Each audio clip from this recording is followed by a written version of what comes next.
தூரத்தில் ஒரு இளைஞன் மணலில் தடுமாறி தடுமாறி நடக்கிறான். அவர்தான் மஜ்னு. அவனது வாய் மெல்ல சொல்கிறது, லைலா லைலா.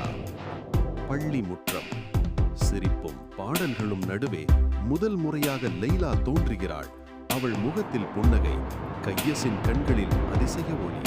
அந்த தருணமே காதலின் விதை விதைக்கப்படுகிறது. குடும்பத்தினர் கோபமாக சத்தமிடுகிறார்கள்.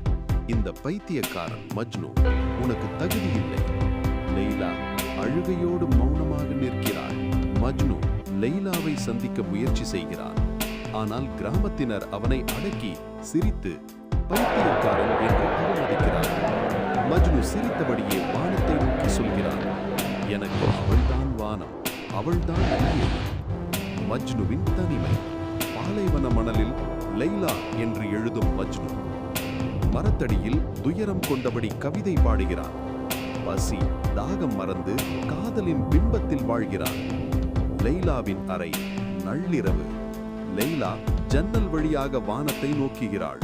அவளது கண்களில் கண்ணீர்.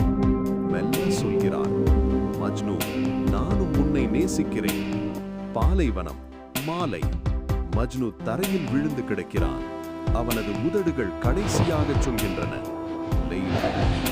லைலா தன் அறையில் நிம்மதியான மூச்சை விட்டு தரையில் சாய்கிறாள். இருவரின் ஆன்மாக்கள் இணையும் காட்சி. ஒளி, இசை, அமைதி.